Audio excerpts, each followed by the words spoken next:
Section 5, The Wilderness Training.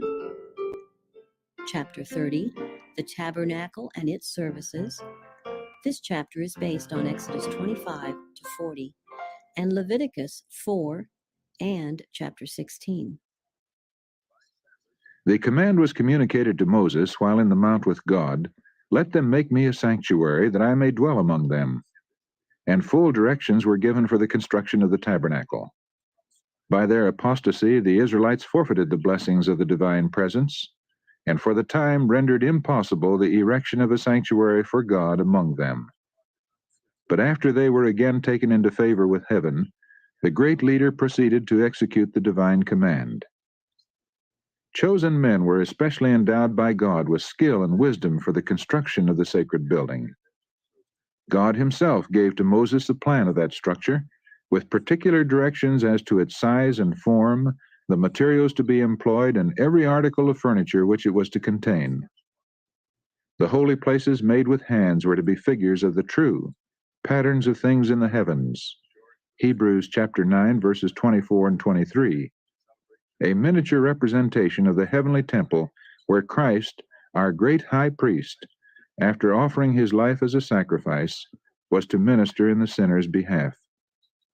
God presented before Moses in the mount a view of the heavenly sanctuary and commanded him to make all things according to the pattern shown him. All these directions were carefully recorded by Moses, who communicated them to the leaders of the people. For the building of the sanctuary, great and expensive preparations were necessary. A large amount of the most precious and costly material was required. Yet the Lord accepted only free will offerings. "Of every man that giveth it willingly with his heart, ye shall take my offering," was the divine command repeated by Moses to the congregation. Devotion to God and a spirit of sacrifice were the first requisites in preparing a dwelling place for the Most High. All the people responded with one accord. They came, every one whose heart stirred him up, and every one whom his spirit made willing, and they brought the Lord's offering to the work of the tabernacle of the congregation, and for all his service, and for the holy garments. And they came, both men and women, as many as were willing-hearted, and brought bracelets and earrings and rings and tablets, all jewels of gold. And every man that offered an offering of gold unto the Lord. And every man with whom was found blue and purple and scarlet and fine linen, and goat's hair and ram skins dyed red, and seal skins, brought them. Every one that did offer an offering of silver and brass brought the Lord's offering, and every man with whom was found acacia wood for any work of the service brought it. And all the women that were wise-hearted did spin with their hands, and brought that which they had spun, the blue, and the purple, and the scarlet, and the fine linen. And all the women whose hearts stirred them up in wisdom spun the goat's hair. And the rulers brought the onyx stones, and the stones to be set for the ephod, and for the breastplate, and the spice, and the oil, for the light, and for the anointing oil, and for the sweet incense. Exodus chapter 35, verses 23 to 28 in the Revised Version. While the building of the sanctuary was in progress, the people, old and young, men, women, and children, continued to bring their offerings until those in charge of the work found that they had enough and even more than could be used. And Moses caused to be proclaimed throughout the camp, "Let neither man nor woman make any more work for the offering of the sanctuary." So the people were restrained from bringing. The murmurings of the Israelites and the visitations of God's judgments because of their sins are recorded as a warning to after generations. And their devotion, their zeal and liberality are an example worthy of imitation. All who love the worship of God and prize the blessing of his sacred presence will manifest the same spirit of sacrifice in preparing a house where he may meet with them. They will desire to bring to the Lord an offering of the very best that they possess. A house built for God should not be left in debt, for he is thereby dishonored. An amount sufficient to accomplish the work should be freely given, that the workman may be able to say, as did the builders of the tabernacle, "Bring no more offerings." The tabernacle was so constructed that it could be taken apart and borne with the Israelites in all their journeyings. It was therefore small, being not more than 55 feet in length and 18 in breadth and height. Yet it was a magnificent structure. The wood employed for the building and its furniture was that of the acacia tree, which was less subject to decay than any other to be obtained at Sinai. The walls consisted of upright boards set in silver sockets and held firm by pillars and connecting bars, and all were overlaid with gold, giving to the building the appearance of solid gold. The roof was formed of 4 sets of curtains, the innermost of fine twined linen, and blue and purple and scarlet, with cherubim of cunning work. The other 3, respectively, were of goat's hair, ram skins dyed red, and seal skins, so arranged as to afford complete protection. The building was divided into 2 apartments by a rich and beautiful curtain, or veil, suspended from gold-plated pillars, and a similar veil closed the entrance of the first apartment. These, like the inner covering, which formed the ceiling, were of the most gorgeous colors, blue, purple, and scarlet, beautifully arranged, while inwrought with threads of gold and silver were cherubim to represent the angelic host who are connected with the work of the heavenly sanctuary, and who are ministering spirits to the people of God on earth. The sacred tent was enclosed in an open space called the court, which was surrounded by hangings or screens of fine linen suspended from pillars of brass. The entrance to this enclosure was at the eastern end.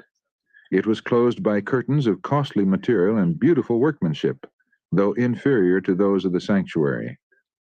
The hangings of the court being only about half as high as the walls of the tabernacle, the building could be plainly seen by the people without.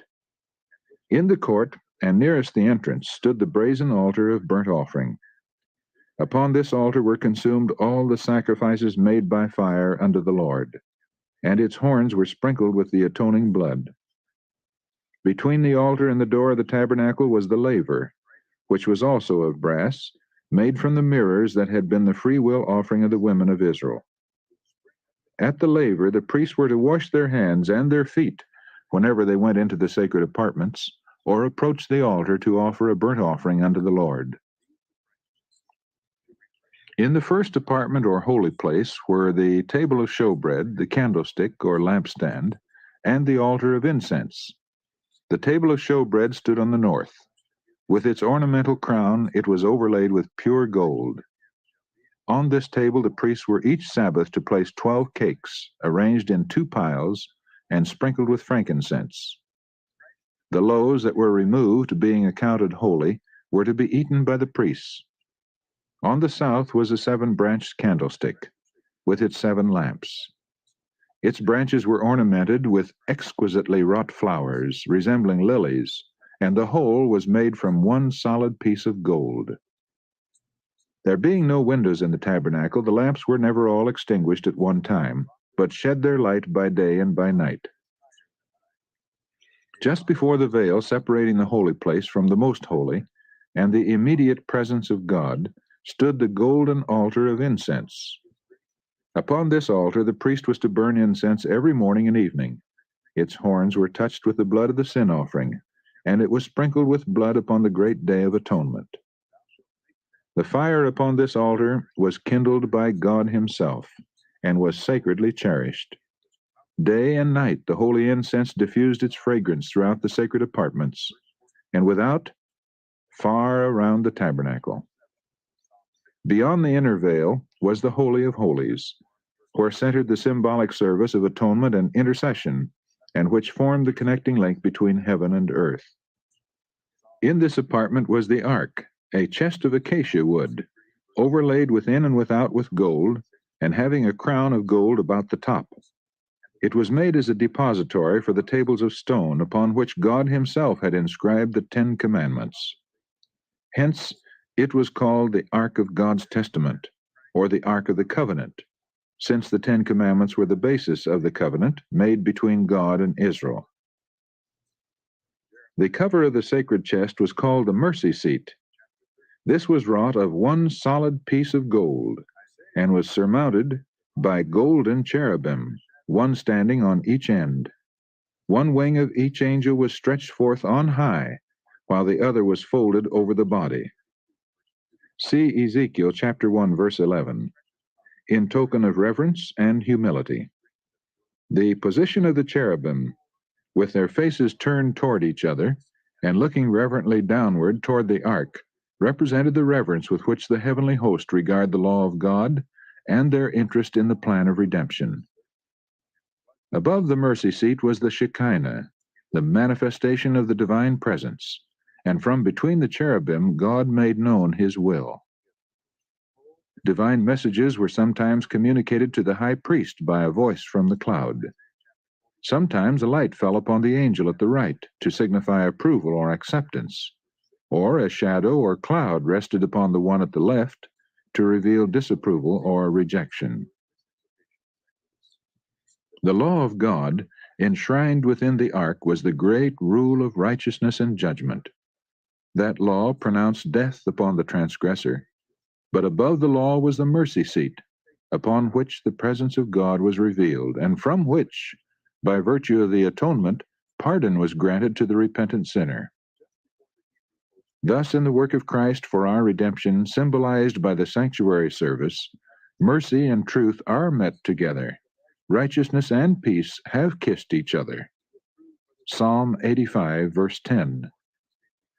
No language can describe the glory of the scene presented within the sanctuary. The gold-plated walls reflecting the light from the golden candlestick, the brilliant hues of the richly embroidered curtains with their shining angels, the table and the altar of incense glittering with gold. Beyond the second veil, the sacred ark with its mystic cherubim, and above it the holy Shekinah, the visible manifestation of Jehovah's presence, all but a dim reflection of the glories of the temple of God in heaven, the great center of the work for man's redemption. A period of about half a year was occupied in the building of the tabernacle. When it was completed, Moses examined all the work of the builders, comparing it with the pattern shown him in the mount and the directions he had received from God. As the Lord had commanded, even so had they done it, and Moses blessed them. With eager interest, the multitudes of Israel crowded around to look upon the sacred structure. While they were contemplating the scene with reverent satisfaction, the pillar of cloud floated over the sanctuary and, descending, enveloped it, and the glory of the Lord filled the tabernacle. There was a revealing of the divine majesty, and for a time even Moses could not enter. With deep emotion, the people beheld the token that the work of their hands was accepted. There were no loud demonstrations of rejoicing. A solemn awe rested upon all, but the gladness of their heart welled up in tears of joy, and they murmured low, earnest words of gratitude that God had condescended to abide with them. By divine direction, the tribe of Levi was set apart for the service of the sanctuary. In the earliest times, every man was a priest of his own household. In the days of Abraham, the priesthood was regarded as a birthright of the eldest son. Now, instead of the firstborn of all Israel, the Lord accepted the tribe of Levi for the work of the sanctuary. By this signal honor, he manifested his approval of their fidelity, both in adhering to his service and in executing his judgments when Israel apostatized in the worship of the golden calf. The priesthood, however, was restricted to the family of Aaron. Aaron and his sons alone were permitted to minister before the Lord. The rest of the tribe were entrusted with the charge of the tabernacle and its furniture, and they were to attend upon the priests in their ministration, but they were not to sacrifice, to burn incense, or to see the holy things till they were covered. In accordance with their office, a special dress was appointed for the priests. Thou shalt make holy garments for Aaron thy brother, for glory and for beauty, was the divine direction to Moses. The robe of the common priest was of white linen and woven in one piece. It extended nearly to the feet, and was confined about the waist by a white linen girdle embroidered in blue, purple, and red. A linen turban or mitre completed his outer costume. Moses at the burning bush was directed to put off his sandals, for the ground whereon he stood was holy. So the priests were not to enter the sanctuary with shoes upon their feet. particles of dust cleaving to them would desecrate the holy place. They were to leave their shoes in the court before entering the sanctuary, and also to wash both their hands and their feet before ministering in the tabernacle or at the altar of burnt offering. Thus was constantly taught the lesson that all defilement must be put away from those who would approach into the presence of God. The garments of the high priest were of costly material and beautiful workmanship, befitting his exalted station. In addition to the linen dress of the common priest, he wore a robe of blue, also woven in one piece. Around the skirt it was ornamented with golden bells and pomegranates of blue, purple, and scarlet. Outside of this was the ephod, a short garment of gold, blue, purple, scarlet, and white. It was confined by a girdle of the same colors, beautifully wrought. The ephod was sleeveless, and on its gold-embroidered shoulder pieces were set 2 onyx stones bearing the names of the 12 tribes of Israel. Over the ephod was the breastplate, the most sacred of the priestly vestments. This was of the same material as the ephod. It was in the form of a square measuring a span and was suspended from the shoulders by a cord of blue from golden rings. The border was formed of a variety of precious stones, the same that formed the 12 foundations of the city of God. Within the border were 12 stones set in gold, arranged in rows of 4, and, like those in the shoulder pieces, engraved with the names of the tribes. The Lord's direction was, Aaron shall bear the names of the children of Israel in the breastplate of judgment upon his heart, when he goeth in unto the holy place, for a memorial before the Lord continually. Exodus chapter 28, verse 29. So Christ, the great high priest, pleading his blood before the Father in the sinner's behalf, bears upon his heart the name of every repentant, believing soul. Says the psalmist, I am poor and needy, yet the Lord thinketh upon me. Psalm 40, verse 17. At the right and left of the breastplate were 2 large stones of great brilliancy. These were known as the Urem and Thummin. By them the will of God was made known through the high priest. When questions were brought for decision before the Lord, a halo of light encircling the precious stone at the right was a token of the divine consent or approval, while a cloud shadowing the stone at the left was an evidence of denial or disapprobation. The mitre of the high priest consisted of the white linen turban, having attached to it by a lace of blue a gold plate bearing the inscription, Holiness to Jehovah.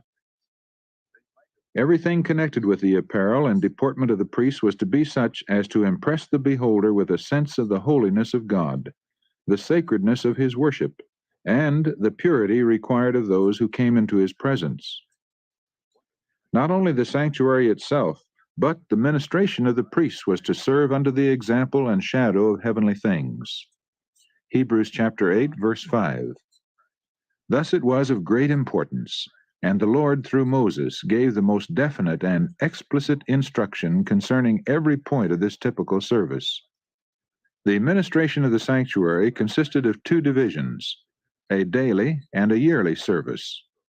The daily service was performed at the altar of burnt offering in the court of the tabernacle and in the holy place, while the yearly service was in the most holy. No mortal eye but that of the high priest was to look upon the inner apartment of the sanctuary. Only once a year could the priest enter there, and that after the most careful and solemn preparation. With trembling he went in before God, and the people in reverent silence awaited his return, their hearts uplifted in earnest prayer for the divine blessing. Before the mercy seat, the high priest made the atonement for Israel, and in the cloud of glory God met with him. His stay here, beyond the accustomed time, filled them with fear, lest because of their sins or his own, he had been slain by the glory of the Lord. The daily service consisted of the morning and evening burnt offering, the offering of sweet incense on the golden altar, and the special offerings for individual sins. And there were also offerings for Sabbaths, new moons, and special feasts. Every morning and evening a lamb of a year old was burned upon the altar, with its appropriate meat offering, thus symbolizing the daily consecration of the nation to Jehovah, and their constant dependence upon the atoning blood of Christ. God expressly directed that every offering presented for the service of the sanctuary should be without blemish. Exodus chapter 12, verse 5. The priests were to examine all animals brought as a sacrifice, and were to reject every one in which a defect was discovered. Only an offering without blemish could be a symbol of his perfect purity, who was to offer himself as a lamb without blemish and without spot. 1 Peter chapter 1, verse 19. The Apostle Paul points to these sacrifices as an illustration of what the followers of Christ are to become. He says, I beseech you, therefore, brethren, by the mercies of God, that ye present your bodies a living sacrifice, holy, acceptable unto God, which is your reasonable service. Romans chapter 12, verse 1.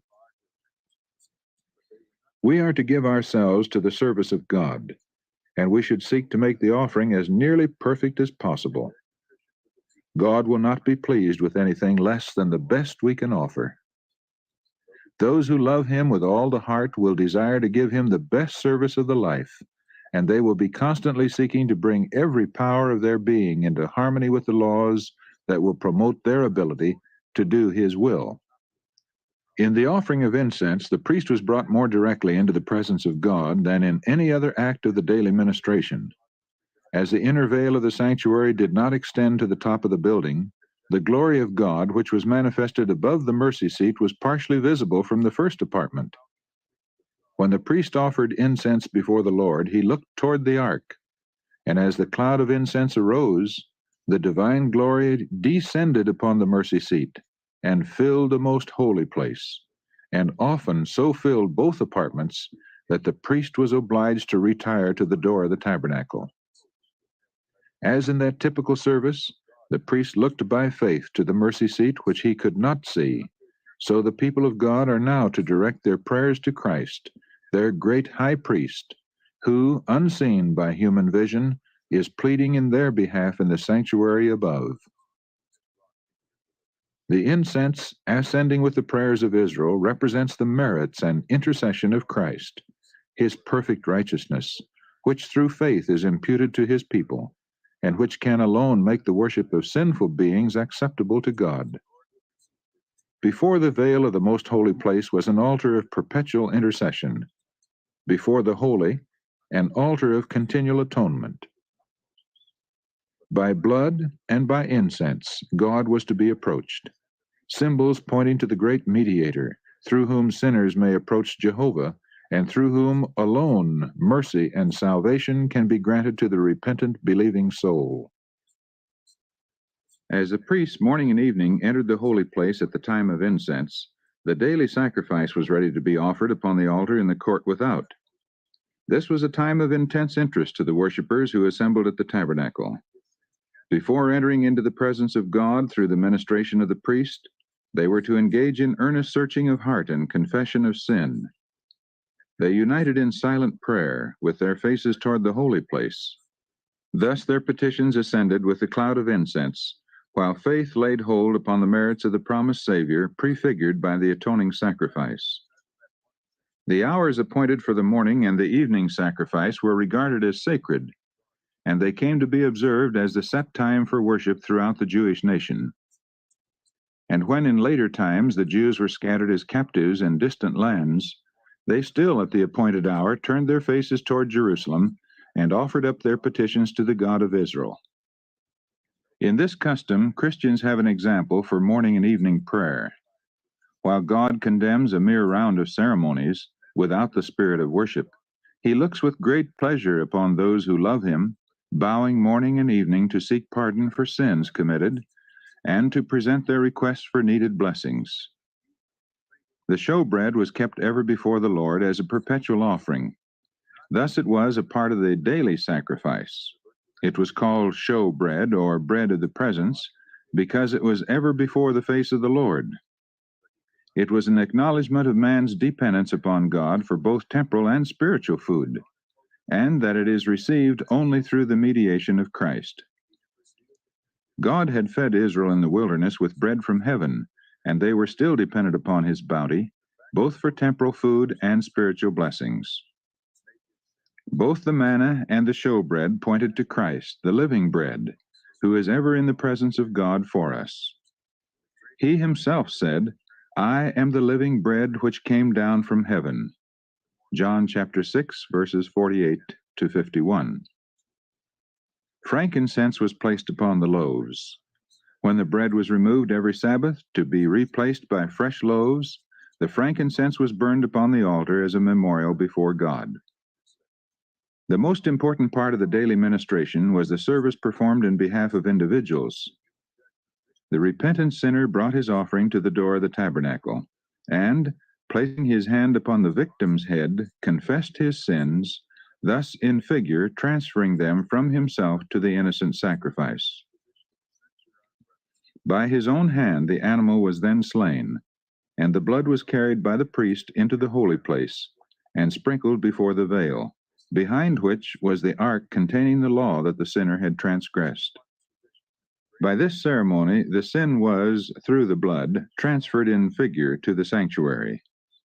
In some cases, the blood was not taken into the holy place, but the flesh was then to be eaten by the priest, as Moses directed the sons of Aaron, saying, God hath given it you to bear the iniquity of the congregation. Leviticus chapter 10, verse 17. Both ceremonies alike symbolized the transfer of the sin from the penitent to the sanctuary. Such was the work that went on day by day throughout the year. The sins of Israel being thus transferred to the sanctuary, the holy places were defiled, and a special work became necessary for the removal of the sins. God commanded that an atonement be made for each of the sacred apartments, as for the altar, to cleanse it, and hallow it from the uncleanness of the children of Israel. Leviticus chapter 16, verse 19. Once a year, on the great day of atonement, the priest entered the most holy place for the cleansing of the sanctuary. The work there performed completed the yearly round of ministration. On the Day of Atonement, 2 kids of the goats were brought to the door of the tabernacle, and lots were cast upon them, one lot for the Lord, and the other lot for the scapegoat. The goat upon which the first lot fell was to be slain as a sin offering for the people, and the priest was to bring his blood within the veil and sprinkle it upon the mercy seat. And he shall make an atonement for the holy place, because of the uncleanness of the children of Israel, and because of their transgressions in all their sins. And so shall he do for the tabernacle of the congregation that remaineth among them in the midst of their uncleanness. And Aaron shall lay both his hands upon the head of the live goat, and confess over him all the iniquities of the children of Israel, and all their transgressions in all their sins, putting them upon the head of the goat, and shall send him away by the hand of a fit man into the wilderness. And the goat shall bear upon him all their iniquities unto a land not inhabited. Not until the goat had been thus sent away did the people regard themselves as freed from the burden of their sins. Every man was to afflict his soul while the work of atonement was going forward. All business was laid aside, and the whole congregation of Israel spent the day in solemn humiliation before God, with prayer, fasting, and deep searching of heart. Important truths concerning the atonement were taught the people by this yearly service. In the sin offerings presented during the year, a substitute had been accepted in the sinner's stead. But the blood of the victim had not made full atonement for the sin. It had only provided a means by which the sin was transferred to the sanctuary.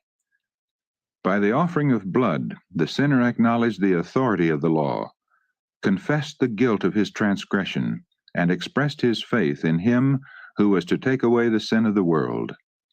But he was not entirely released from the condemnation of the law. On the Day of Atonement, the high priest, having taken an offering for the congregation, went into the most holy place with the blood, and sprinkled it upon the mercy seat above the tables of the law. Thus the claims of the law, which demanded the life of the sinner, were satisfied. Then, in his character of mediator, the priest took the sins upon himself, and, leaving the sanctuary, he bore with him the burden of Israel's guilt. At the door of the tabernacle he laid his hands upon the head of the scapegoat and confessed over him all the iniquities of the children of Israel, and all their transgressions in all their sins, putting them upon the head of the goat. And as the goat bearing these sins was sent away, they were, with him, regarded as forever separated from the people. Such was the service performed unto the example and shadow of heavenly things. Hebrews chapter 8, verse 5. As has been stated, the earthly sanctuary was built by Moses according to the pattern shown him in the mount. It was a figure for the time then present, in which were offered both gifts and sacrifices. Its two holy places were patterns of things in the heavens. Christ, our great high priest, is a minister of the sanctuary, and of the true tabernacle which the Lord pitched and not man. Hebrews chapter 9, verse 9, and verse 23. Also chapter 8 and verse 2. As in vision, the Apostle John was granted a view of the temple of God in heaven. He beheld there 7 lamps of fire burning before the throne. He saw an angel having a golden censer, and there was given unto him much incense, that he should offer it with the prayers of all saints, upon the golden altar which was before the throne. Revelation chapter 4, verse 5, and chapter 8, verse 3. Here the prophet was permitted to behold the first apartment of the sanctuary in heaven, and he saw there the 7 lamps of fire, and the golden altar represented by the golden candlestick, and the altar of incense in the sanctuary on earth. Again, the temple of God was opened. Revelation chapter 11, verse 19, and he looked within the inner veil upon the Holy of Holies. Here he beheld the ark of his testament. Revelation chapter 11, verse 19, represented by the sacred chest constructed by Moses to contain the law of God. Moses made the earthly sanctuary according to the fashion that he had seen. Paul declares that the tabernacle and all the vessels of the ministry, when completed, were the patterns of things in the heavens. Acts chapter 7, verse 44, and Hebrews chapter 9, verses 21 and 23. And John says that he saw the sanctuary in heaven. That sanctuary in which Jesus ministers in our behalf is the great original, of which the sanctuary built by Moses was a copy. The heavenly temple, the abiding place of the King of Kings, where thousands ministered unto him, and 10,000 times 10,000 stood before him. Daniel chapter 7, verse 10. That temple filled with the glory of the eternal throne, where seraphim, its shining guardians, veiled their faces in adoration. No earthly structure could represent its vastness and its glory. Yet, important truths concerning the heavenly sanctuary and the great work there carried forward for man's redemption were to be taught by the earthly sanctuary and its services. After his ascension, our Savior was to begin his work as our high priest. Says Paul, Christ is not entered into the holy places made with hands, which are the figures of the true, but into heaven itself, now to appear in the presence of God for us. Hebrews chapter 9, verse 24. As Christ's ministration was to consist of 2 great divisions, each occupying a period of time and having a distinctive place in the heavenly sanctuary, so the typical ministration consisted of 2 divisions, the daily and the yearly service, and to each a department of the tabernacle was devoted.